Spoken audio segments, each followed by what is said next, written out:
அனைவருக்கும் என்னுடைய அன்பான வணக்கம். ஒரு மனுஷன் இல்லை. புதிர் போடுறேன்னு பாக்குறீங்களா? ஒரு மனுஷன் இல்லை. ஒரு மனுஷனுக்குள்ள 1000 மனுஷன் இருக்கான், 10,000 மனுஷன் இருக்கான், 1000 மனுஷன் இருக்கான், 10,000 மனுஷன் இருக்கான். இப்ப எனக்குள்ள எங்க அப்பா இருக்காரு, அப்பாவோட அப்பா இருக்காரு, அப்பாவோட அம்மா, அம்மாவோட அப்பா, இப்படி லட்சக்கணக்கான மனிதர்களுடைய ஜீன்ஸ்ல இருந்து அப்படி கலந்து நான் வந்திருக்கிறேன். அப்ப நான் மட்டுமா இருக்கேன்? எனக்குள்ள ஒரு 1000கணக்கான மனுஷன் உட்கார்ந்துருக்கான். நான் திடீர்னு கோவப்பட்டு வள்ளுன்னு நாய் மாதிரி விழுறேன். திடீர்னு அப்படியே கருணை வள்ளலா மாதிரி இறக்கப்பட்டு சில பேருக்கு அப்படி சில உதவி செய்யறேன். சில நேரத்தில் உட்கார்ந்துருக்கேன், சில நேரத்தில் சிரிச்சு சிரிச்சு சிரிச்சு சிரிச்சு தமாஷா பேசுறேன். நான் அது ஒரு உதாரணத்துக்காக என்ன சொல்லிட்டு வரேன். இப்ப எனக்கு திடீர்னு ஒரு பயம் வருது அப்படின்னு வச்சுக்கோங்க. ஏன் பயம் வருது அப்படின்னே தெரியல, ஒரே பயமா இருக்கு அப்படின்னு நான் சொல்லிட்டு உட்காந்துருக்கிறேன். இப்ப இதெல்லாம் எங்கேருந்து வந்தது? இதெல்லாம் என்ன காரணத்தினால வந்தது?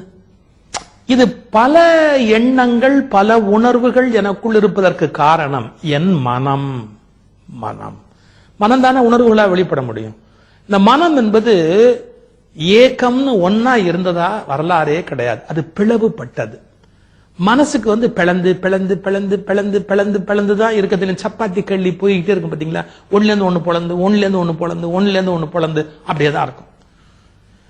ஏக்கன் அப்படின்னு கடவுளுக்கு சொல்றான். அது மாதிரி நம்முடைய மனமும் ஒரே நிலையில நின்னுட்டா அதுக்கு ஏக்கம் அப்படின்னு பேர். ஒத்த நிலையில அப்படியே இருக்க முடியறது இல்ல. சில நேரம் கோவப்படுறோம், சில நேரம் உருகுறோம், சில நேரம் காதல் வயப்படுறோம், சில நேரம் கண்டாலே வெறுக்கிறோம். எல்லாம் தான் நடக்குது. வேரியேஷன், வெரைட்டி, அது மாதிரி நடந்துகிட்டே தான் அதுக்கு வாழ்க்கையில.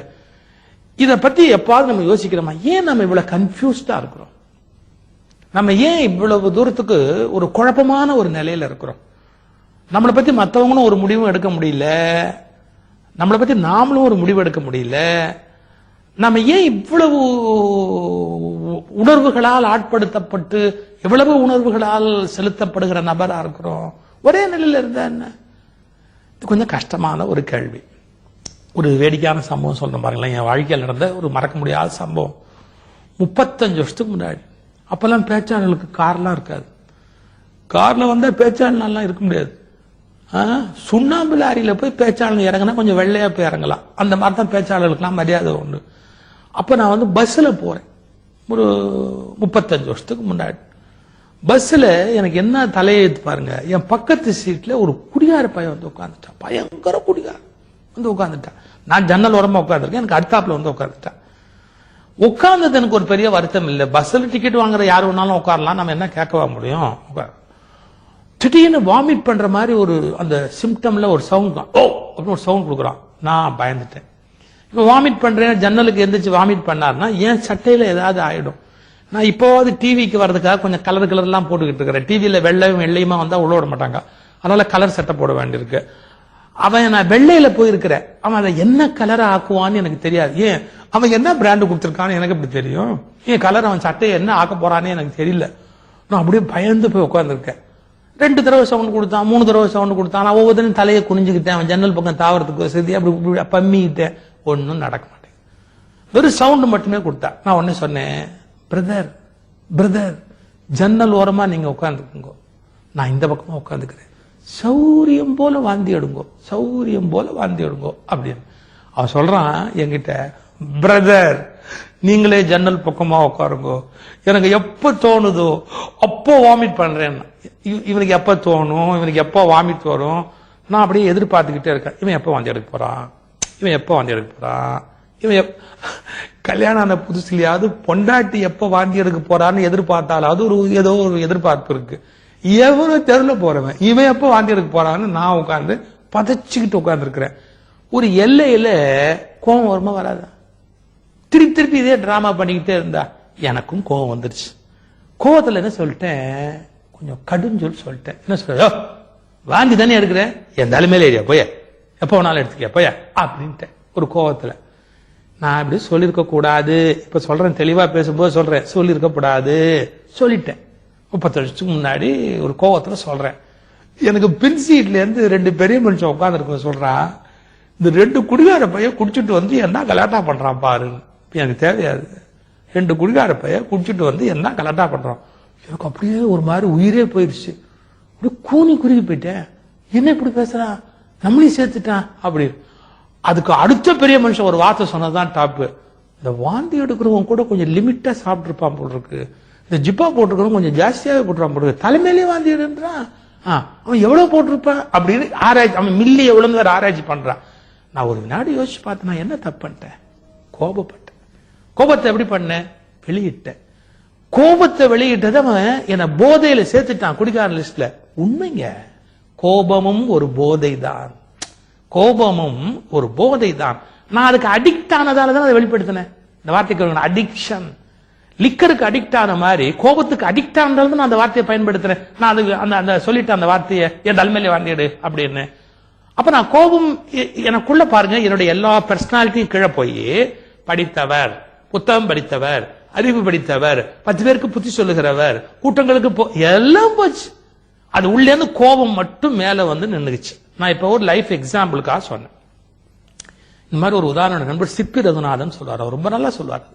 அவங்க எல்லாம் சின்ன வயசுலயே போய் சேர்ந்துட்டாங்க, நல்ல மனிதர்கள். இப்ப நான் வேற எங்கேயோ வந்துட்டேன். இப்போ எனக்கு உள்ள இருந்த உணர்வுகள்ல எல்லா உணர்வுகளும் பம்மி போய் என்ன அறிவு, தெளிவு இதெல்லாம் பம்மி ஒதுங்கிக்கிட்டு எது டாமினேட் பண்ணிடுச்சு? டாமினேட் பண்ணி நின்னது கோபம். அப்ப எல்லாம் அடங்கி நின்னுடுச்சு. இப்ப நான் ஒரு வித்தியாசமான ஒரு விளக்கம் சொல்ல போறேன். சைக்காலஜில இருந்து கொஞ்சம் கூர்ந்து கவனிக்கணும். ஒரு வீட்டுக்குள்ள நீங்க போறீங்க, அந்த வீட்டுக்குள்ள ஒரு 100 பேர் நடமாடிக்கிட்டு இருக்கிறாங்க. ஆளாளுக்கு ஒரு உத்தரவு கொடுக்குறாங்க. ஒருத்தர் கத்துறாரு, என்ன ஒரு வீட்டுக்குள்ள நீங்க போன உடனே ஒருத்தர் வாய உட்காந்து சாப்பிடிய அப்படிங்கிறாரு. அவர் சாப்பிட சொல்றாரு, நீங்க ஆச்சரியப்படுறது மரியாதை இல்லாம சொல்றாருன்னு நினைக்கிறீங்க. இன்னொருத்தர் இருந்து வராரு, வாங்க வாங்க வாங்க உட்காருங்க, சாப்பிடுங்க சாப்பிடுங்க, மரியாதையா சொல்றாரு. நம்ம எப்படி அவரை ஆச்சரியமா பாக்குறோம். சரி உட்காந்து சாப்பிடலாம்னு உட்காந்து சாப்பிடும் போது இன்னொருத்தர் எங்க நுழையாரு, திறந்து விட்ட நாய் நுழைஞ்ச மாதிரி நுழைஞ்சு போட்டு இஷ்டத்துக்கு திங்கிறிய எந்திரிய அப்படிங்கிறார். ஒரு விஷயம் கவனிக்கணும், நம்மள சாப்பிடுங்கன்னு மரியாதையா சொன்னார் இல்ல, அவர் ஒண்ணு செத்து போல, அவர் அங்கதான் நிக்கிறார். அப்பவே அந்த வீட்டுல இன்னொருத்தர் திறந்து விட்ட நாய் நுழைஞ்ச மாதிரி உட்காந்து தின்னுட்டு இருக்கிற, வெக்கமா இல்ல எந்திரிய அப்படிங்கிறாரு. இப்ப அவர் என்ன சொல்லியிருக்கணும்? நான் தான் சாப்பிட சொல்லியிருக்கேன் சொல்லணுமா இல்ல? ஒரு சைலண்டா ஒண்ணும் நடக்காத மாதிரி நிக்கிறாரு. இவரு எந்திரிச்சு போயாங்கிறாரு. இன்னொருத்தர் பாயசம் கொண்டாரே சாப்பிடுங்கிறாரு. நமக்கு ஏதாவது புரியுதா? ஒரு வீட்டுக்குள் நீங்கள் நுழைகிறீர்கள், புரிஞ்சு போச்சா? 100க்கும் மேற்பட்ட நபர்கள் நடமாடி கொண்டிருக்கிறார்கள், புரிஞ்சு போச்சா? 100க்கு மேற்பட்ட நபர்கள் ஆளாளுக்கு வித்தியாசமான உத்தரவுகளை பிறப்பித்துக் கொண்டே இருக்கிறார்கள், புரிஞ்சு போச்சா? இப்ப ஆளாளுக்கு வித்தியாசமான உத்தரவுகளை பிறப்பிக்கிற போது பிறப்பிக்கிற கணத்தில் அவர்கள் எஜமானர்கள், எஜமானரான பிறப்பிக்கிறாங்க. மத்த 99 பேர் சைலண்ட் ஆயிக்கிறாங்க. திரும்பி ஒருத்தர் ஒரு உத்தரவு பிறப்பிக்கிறார், மத்த 99 பேர் சைலண்ட் ஆயிட்டாங்க. இவர் சொன்னதுக்கு எதிராக ஒரு உத்தரவு இன்னொருத்தர் பிறப்பிக்கிறாரு, அப்ப என்ன மத்த 99 பேர் சைலண்ட் ஆயிட்டாங்க. இப்ப என்ன நடக்குது? இதான் நம்ம வாழ்க்கையில நடக்குது. நம்முடைய மனதில் நூற்றுக்கணக்கான உணர்வுகள் நடமாடி கொண்டிருக்கின்றன. நூற்றுக்கணக்கான நபர்கள். கோபம், காமம், பயம், பொறாமை, சில பண்புகள், சில பழக்க வழக்கங்கள், சில உயர் நலன்கள், சில சிறந்த சிந்தனைகள், படிப்பு, பண்பாடு, ஒழுக்கம், நூற்றுக்கணக்கான நபர்கள் நடமாடி கொண்டிருக்கிறார்கள். ஆனால் இவற்றில் யார் எஜமானன் என்பது தீர்மானிக்கவில்லை. இதில் யார் எஜமானன் என்பது தீர்மானமாகவில்லை. இப்படி சொல்லலாம். எப்படி சொல்றாங்க பாருங்க, விருந்தளிப்போர் வீட்டில் விருந்தாளிகளே விருந்தளிப்போர்களாக ஆகிவிட்டார்கள். விருந்தாளிகள் விருந்தளிப்போராக ஆகிவிட்டார். விருந்தாளி எல்லாருமே வந்திருக்கிற பைய, கடைசியா கணக்கு பார்த்தா அந்த வீட்டுல ஒரு பைய கூட ஒரிஜினல் பைய கிடையாது. சாப்பிடுன்னு சொன்னவனும் விருந்தாளி தான், வெளியே போடான்னு நம்மள சொன்னவனும் விருந்தாளி தான். விருந்தாளி வரவேற்கிறான் ஒரு விருந்தாளி, ஒரு விருந்தாளி என்ன போடாங்கிறான். ஒரு கல்யாண வீட்டுக்கு போக நடக்காதா? வந்திருக்கிறவன் விருந்தாளி. கல்யாண வீட்டு எஜமான யாரு தெரியல. கல்யாண வீட்டு எஜமான அட்ரஸ் இல்லாம எங்கேயோ உட்கார்ந்து இருக்கிறான். அந்த கல்யாணத்துக்கு வந்திருக்கிறதுல ஒரு பைய நம்மள சாப்பிடுங்கிற, அந்த கல்யாணத்துக்கு வந்த ஒரு பைய எந்திரி இடத்த காலி பண்ணு அப்படிங்கிறான். இப்ப யோசிச்சு பாருங்க, இப்ப உண்மையிலேயே அந்த வீட்டோட எஜமான உள்ள நுழைஞ்சிட்டா இந்த 100 பையில ஏதாவது ஆட்டம் போட முடியுமா? 100 பைய 100 உத்தரவு போட முடியுமா? இப்ப நான் வாழ்க்கையோட நுட்பமான ஒரு பகுதிக்கு வர, உங்களுக்குள் நூற்றுக்கணக்கான உணர்வுகள் தலைவிரித்து ஆடுகின்றன. அவர்கள் விருந்தாளிகள். ஆனால் நீங்கள் தான் எஜமானர்.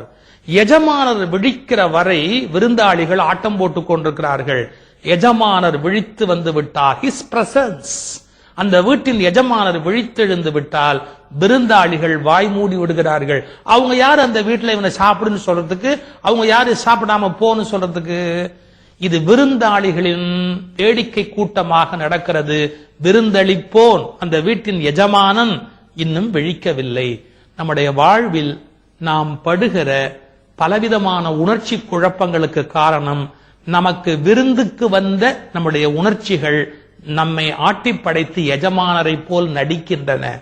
நீங்கள்தான் எஜமானர் என்ற விழிப்பை அடைந்து விட்டால் கோபம் வாய்ப்பொத்தும், பயம் பதுங்கிவிடும், உங்கள் மற்றைய உணர்வுகள் ஒடுங்கி ஒரு ஓரத்தில் போய்விடும். எனவே விழிப்படைதல் தான் ஞானம் பெறுதலுக்கான ஒரே சிறந்த வழி.